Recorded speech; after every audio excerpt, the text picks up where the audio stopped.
जब दिल्ली से आए 3 पर्यवेक्षक उनसे मिलने घर पर गए, तब भी उनके चेहरे पर मुस्कान गायब। कल की मीटिंग में भी शिवराज सिंह का जोश ठंडा दिख रहा, लेकिन शिवराज सिंह ने भी पार्टी के फैसले के आगे सरेंडर करना ही सही समझा, क्योंकि बीजेपी का कल्चर ये एक बार फैसला हो गया तो कार्यकर्ता नारा लगा रहे हैं, विधायक टूट रहे हैं, कहीं रिजॉर्ट बुक हो रहा है, कहीं बस तैयार, ये सब वहां नहीं चलता। करीब 17 से 18 साल सीएम रहने के बाद शिवराज सिंह ने मध्य प्रदेश के सीएम पद से इस्तीफा दिया। 17 साल का वक्त बहुत होता है और शिवराज सिंह के लिए भी यह पद छोड़ना आसान नहीं रहा होगा, और उनके समर्थकों के लिए तो और मुश्किल रहा होगा। आज शिवराज सिंह के दफ्तर पर कुछ महिलाएं उनसे मिली तो महिलाएं भावुक हो, सीएम पद से शिवराज की विदाई पर रोने भी लगी। देखिए वहां क्या हो। आप सबके चाहते हो और बहन की हर मध्य प्रदेश में एक बैठ के चाहते हो आप। हम आपको नहीं छोड़ेंगे। मैं भी कहाँ जा रहा हूँ, मैं भी नहीं छोड़ूंगा। आपको नहीं छोड़ने का वो वाली बात नहीं है, लेकिन बात ये है कि आपने इतनी मेहनत की और आपने हमने आपके लिए बहनों ने आपको चुना है, आपको वोट दिया था भैया। कई लोग मध्य प्रदेश को लेकर यह माहौल बना रहे हैं कि पीएम मोदी ने शिवराज सिंह के साथ गलत, शिवराज सिंह के साथ तो अन्याय हो। ऐसे लोगों को आज शिवराज सिंह ने खुद जवाब दिया। शिवराज सिंह चौहान ने कहा कि वो अगर ये रोए गाएं कि वो सीएम नहीं बने, बहुत अन्याय हो गया, तो ऐसा नहीं है। किस बात का अन्याय? एक साधारण कार्यकर्ता को बीजेपी ने 18 साल मुख्यमंत्री बनाए रखा, कोई ये पहलू नहीं देखता। शिवराज सिंह ने कहा कि पार्टी ने उन्हें सब कुछ दिया। आप सोचिए बीजेपी में इस लेवल का अनुशासन चलता है, चेहरा उतरा हुआ है, देख के लग रहा है कि अंदर ही अंदर रो रहे होंगे, लेकिन सामने कार्यकर्ताओं के सामने भाई सब एक हैं और फैसला स्वीकार है, ये मैसेज दे रहे हैं। इस लेवल की कमिटमेंट चलती है बीजेपी। शिवराज सिंह चौहान एकदम सही कह रहे हैं भाई, जब पार्टी ने आपको 18 साल मुख्यमंत्री बनाए रखा तो फिर किस बात का अन्याय? और जब पार्टी को लगा कि अब बदलाव की जरूरत है तो बदलाव किया गया। इसलिए शिवराज सिंह कह रहे हैं कि उन्होंने इस फैसले को सहजता से लिया। शिवराज सिंह चौहान तो यह भी कह रहे हैं कि उन्होंने अपने लिए कोई बैटिंग भी नहीं की, कोई पद नहीं मांगा, क्योंकि उनके लिए मांगना मरने के बराबर है। एक बार यह बयान भी सुनिए।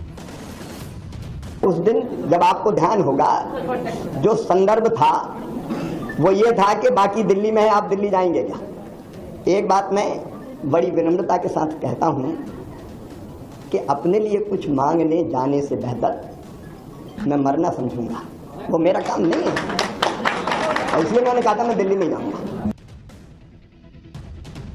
अब आप सोचिए, शिवराज सिंह चौहान कह रहे हैं कि भाई मैं मांगने थोड़ी जाऊंगा, और मांगना है क्यों? क्योंकि नरेंद्र मोदी पहले ही ये साफ कर चुके हैं कि ना तो मांगने से कुछ मिलता है पार्टी के अंदर, ना ही मीडिया में बाइट फोटो आने से मिलता है, ना अखबारों में फोटो छपने से मिलता है। आप काम करते रहिए, जब आपका वक्त आएगा मिल जाएगा। जिस नेता को अपने सीएम बनने की उम्मीद होती है उसे दुख भी होता है, लेकिन नरेंद्र मोदी पहले ही ये बता चुके हैं कि किसी को सीएम बनाना हो या मंत्री बनाना हो, उसके लिए मापदंड पहले से पार्टी में तय होते हैं। उनके लिए तो सब अपने हैं, वो किसी के लिए पक्षपात नहीं करते।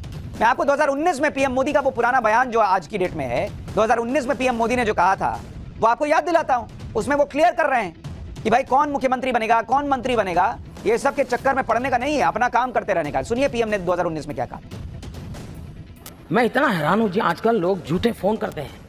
मैं पीएमओ से बोल रहा हूं, आपका नाम तय हो गया, आप दिल्ली आ जाइए। अच्छा, वो नया होता है, वो आवाज़ भी पहचानता नहीं, वो भी मान लेता है जी।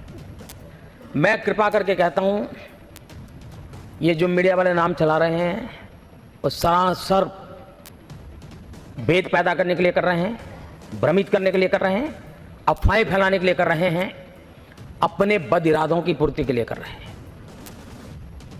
आप इस भ्रम में कभी मत आइए। कुछ तो लोग आएंगे, अरे यार मैंने तो तुम्हारा कंप्यूटर पे नाम देखा था, रात को 9 बजे नाम था यार, राष्ट्रपति की यहाँ लिस्ट गई, तुम्हारा नाम क्यों नहीं आया? यहां तक जैसे मेरे बगल में बैठ करके बना रहा है। मैं लंबे समय तक मुख्यमंत्री रह के आया हूँ, 5 साल यहाँ रह के आया जा रहा हूँ। देखिए जी, ऐसा कुछ नहीं होता है जी। ये कोई अगर आपको सुना दे तेरा तो तय है और वो तुझे करवा देगा, वो मिला, कुछ होना नहीं है जी। जो कुछ भी होगा, जो नॉर्म्स तय होते हैं, नॉर्म्स के आधार पर होता है। न कोई अपना है न कोई पराया है, जो जीत कर आए सारे मेरे हैं, मेरे लिए कोई फर्क नहीं पड़ता है। दायित्व तो बहुत कम लोगों को दे सकते हैं, और इसलिए कृपा करके कोई पहुंच जाए कि मेरा तो खास है, चलो कर देता हूं, चक्कर में मत पड़ना भाई। ऐसे बहुत लोग होंगे जो आपको गुमराह करेंगे, आपने इससे बच के रहना है। सरकार और कोई बनाने वाला नहीं है, जिसकी जिम्मेवारी है वही बनाने वाले हैं। अखबार के पन्नों से न मंत्री बनते हैं न मंत्री पद चले जाते हैं। दोस्तों, ये भारतीय जनता पार्टी और एनडीए का कैरेक्टर नहीं है, और इसलिए कृपा करके शपथ समारोह तक मेहरबानी करके इन चीजों में कोई भरोसा मत करना। यानी नरेंद्र मोदी पहले ही कह चुके कि भाई जो नाम तय होते हैं वो एक तरीके से तय होते हैं, और फिर इधर उधर कोई कह दे कि मैं बनवा दूंगा, मैं कर रहा हूं, तुम्हारा नाम है नहीं है, इस पे विश्वास मत कर। कुछ लोग ये भी कह रहे हैं कि तीनों राज्यों में सीएम पहले से ही तय थे। जैसे छत्तीसगढ़ में अमित शाह ने चुनाव प्रचार के दौरान ही कह दिया था कि जनता विष्णुदेव साय को जिताए और हम उन्हें बड़ा आदमी बना देंगे, और हुआ भी यही, उन्हें छत्तीसगढ़ का सीएम बना दिया गया। ऐसे ही राजस्थान में भजनलाल शर्मा को बीजेपी की बेहद सुरक्षित माने जाने वाली सांगानेर सीट पर उतारा गया और सिटिंग विधायक का टिकट काटकर भजनलाल शर्मा को टिकट दिया गया और अब उन्हें मुख्यमंत्री चुन लिया गया है। तो यह भी कहा जा रहा है कि भाई इसीलिए उनको ऐसी सेफ सीट पर उतारे क्योंकि उनको मुख्यमंत्री बनाना था। भजनलाल को सीएम और बाकी 2 डिप्टी सीएम के चुने जाने के पीछे राजस्थान का क्या राजनीतिक समीकरण है वो भी आपको बताता हूं। देखिए, कल भी हमने आपको मध्य प्रदेश और छत्तीसगढ़ के बारे में बताया था कि वहां का राजनीतिक समीकरण क्या बैठा। अगर आप देखेंगे सीएम राजस्थान में सीएम बनाया गया ब्राह्मण, भजनलाल शर्मा, वो ब्राह्मण है और उनकी आबादी कितनी है ब्राह्मणों की? राजस्थान के अंदर ब्राह्मणों की आबादी है करीब 7%। इसी तरह से दिया कुमारी डिप्टी सीएम बनाई गई हैं, वो राजपूत चेहरा है और महिला भी फेस है। तो राजस्थान में राजपूत आबादी करीब 9% और महिला आबादी कितनी? महिला 50%। इसके अलावा प्रेमचंद बैरवा को चेहरा बनाया गया है, एक और डिप्टी सीएम। वो क्या है? वो दलित चेहरा है और राजस्थान के अंदर दलितों की आबादी कितनी है? करीब 18%। यानी अगर आप फिर देखिए तो मामला वही बैठता है, ये सब मिला दीजिए तो करीब वही 70-80% आबादी कवर हो जाए।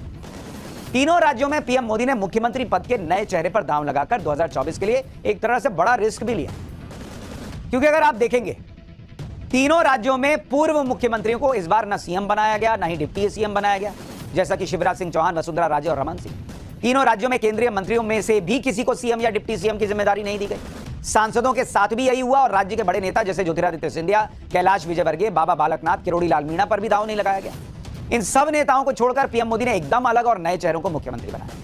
अब इसमें रिस्क ये था कि जिन कद्दावर नेताओं को मुख्यमंत्री नहीं बनाया, भाई उनके बागी होने का रिस्क है। दूसरी पार्टी में तो हो ही जाता है कि अरे मैं तो सेंटर में मिनिस्टर था, मुझे यहां लाके विधायक बना दिए और कोई पद भी नहीं दिए, मुख्यमंत्री भी नहीं बनाए। तो ये रिस्क था, लेकिन नरेंद्र मोदी ने फैसला लिया। बड़े नेताओं का अपने समर्थक विधायकों के साथ पार्टी से अलग होने या कांग्रेस के साथ मिल जाने का रिस्क था। भाई राजस्थान में तो चल ही रहा था कि वसुंधरा क्या कांग्रेस के साथ चली जाएंगी। बड़े नेताओं के नाराज होने से राज्यों में संगठन के अंदर बड़ा डेंट लगने या अनरेस्ट पैदा होने का रिस्क था। भाई मान लीजिए यही लोग लग जाएं कि नहीं 2024 में नरेंद्र मोदी को हराने के लिए काम करना था, यह रिस्क था। 2024 लोकसभा चुनाव में 3 राज्यों में 65 लोकसभा सीटों को दांव पर लगाने का रिस्क था और नए चेहरों के भरोसे 2024 में लोकसभा चुनाव की तैयारियों का रिस्क था। लेकिन नरेंद्र मोदी ने यह सारा रिस्क लिया क्योंकि उनको अपने ऊपर कॉन्फिडेंस भी है कि भाई मैं अगर काम कर रहा हूं तो पब्लिक मेरे साथ जुड़ी रहेगी। पीएम मोदी ये सब रिस्क ले रहे हैं, लेकिन इस रिस्क के पीछे उनका अपना एक विजन भी है और इस विजन का सबसे बड़ा फैक्टर हिंदुत्व है। भाई एक तो देश को आगे बढ़ाना ये उनका विजन है ही, लेकिन हिंदुत्व को भी आगे लेकर चलना है और ये फैक्टर दलित, ओबीसी राजनीति सब पर भारी पड़ता है। अगर आप तीनों राज्यों के नए मुख्यमंत्री और डिप्टी सीएम के प्रोफाइल को गौर से देखेंगे तो सारे नेताओं में एक चीज कॉमन है और वो है हिंदुत्व।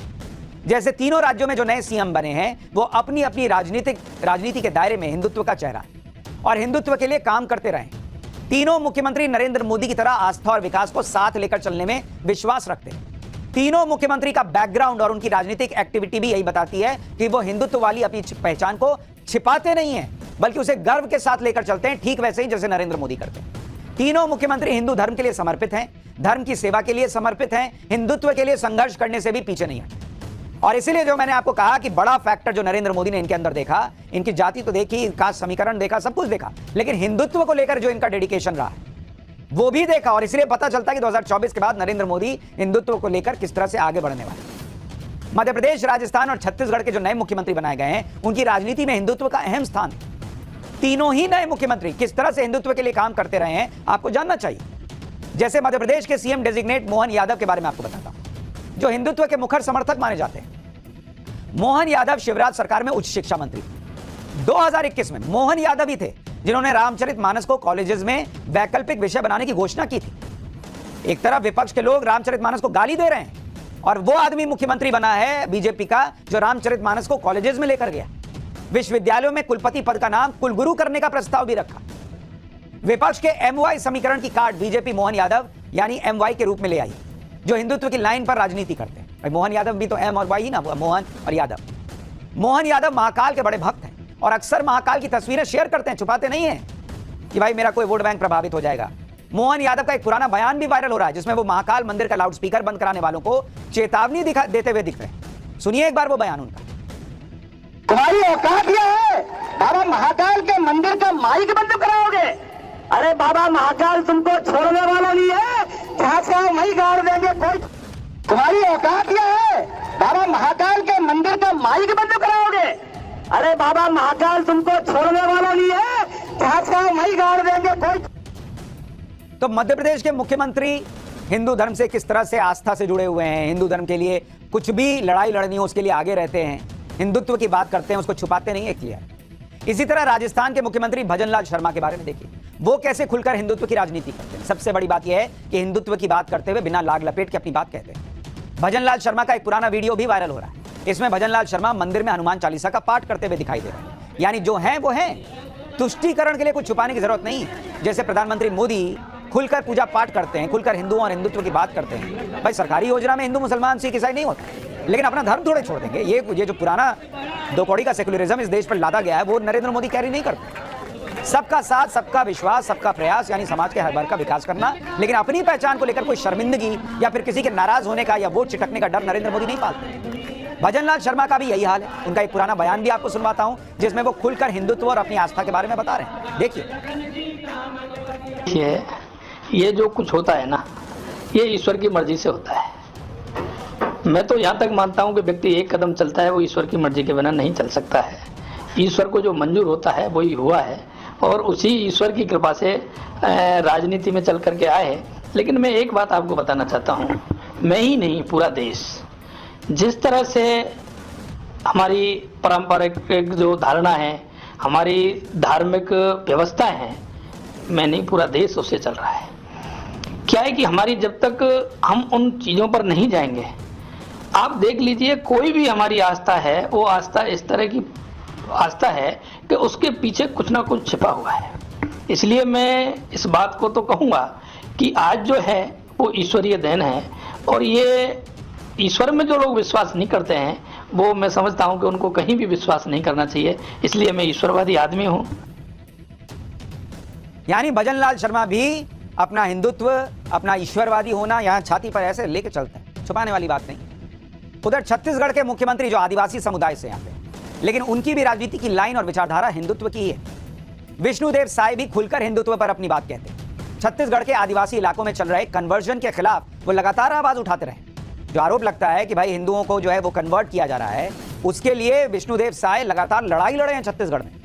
छत्तीसगढ़ में धर्मांतरण एक बड़ा मुद्दा है और इसके खिलाफ विष्णुदेव साय ने क्या क्या किया है आप खुद देखिए, आपको पता चल जाएगा वो हिंदुत्व के लिए क्या कर रहे हैं। सरगुजा और बस्तर में दशकों से आदिवासियों का कन्वर्जन हुआ। धर्मांतरण के खिलाफ विष्णुदेव साय ने 80 के दशक से प्रोटेस्ट शुरू किया। आदिवासियों के सम्मेलन कराए, घर वापसी का कार्यक्रम चलाया, कन्वर्ट हुए आदिवासियों की डी लिस्टिंग के लिए काम किया।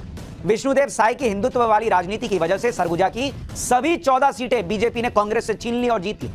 बस्तर की 12 में से 8 सीटों पर बीजेपी को जीत मिली, जबकि ये सीटें पिछली बार कांग्रेस के पास गई। सिर्फ मुख्यमंत्री नहीं बल्कि छत्तीसगढ़ के डिप्टी सीएम विजय शर्मा भी मुखर हिंदुत्व की राजनीति करते हैं, खुलकर भगवा लहराने की बात करते हैं, कविताएं गाते हैं। छत्तीसगढ़ में विजय शर्मा को हिंदुत्व का टेक्नीशियन कहा जाता है। कैसे विजय शर्मा ने 2021 में करवदा में भगवा झंडे को लेकर विवाद हुआ तो 18 दिन तक वहां पर 144 लगानी पड़ी, इंटरनेट बंद करना पड़ा, कुछ घरों से भगवा झंडा उतारकर फेंक दिया गया। तो करवदा में कई बीजेपी नेताओं को जेल भेजा गया। विजय शर्मा को भी कांग्रेस सरकार ने जेल भेज दिया था, लेकिन उन्होंने लड़ाई लड़ी, कैसे भगवा झंडा फेंक दिया जी। इसी विवाद के बाद विजय शर्मा छत्तीसगढ़ में हिंदुत्व का चेहरा बन गए। विजय शर्मा कानून व्यवस्था को लेकर सख्त रुख रखते हैं। सुनिए विजय शर्मा का एक पुराना बयान। कवर्धा की शांति व्यवस्था के लिए जो आवश्यक हो वो हम सब करेंगे। जरूरत पड़ी कानून को लोगों ने न माना, अगर ऐसे लोगों ने, आपराधिक लोगों ने, तो बुलडोजर राज है साहब हमारे पास। बुलडोजर चलेगा? अरे निसंदेह चलेगा। तो ये बीजेपी के वो नए नेता हैं जो हिंदुत्व को लेकर चलते हैं और उसकी बात करते हैं। और नरेंद्र मोदी कैसे देश को आगे लेकर चल रहे हैं, कैसे हिंदुत्व को लेकर आगे चल रहे हैं, वो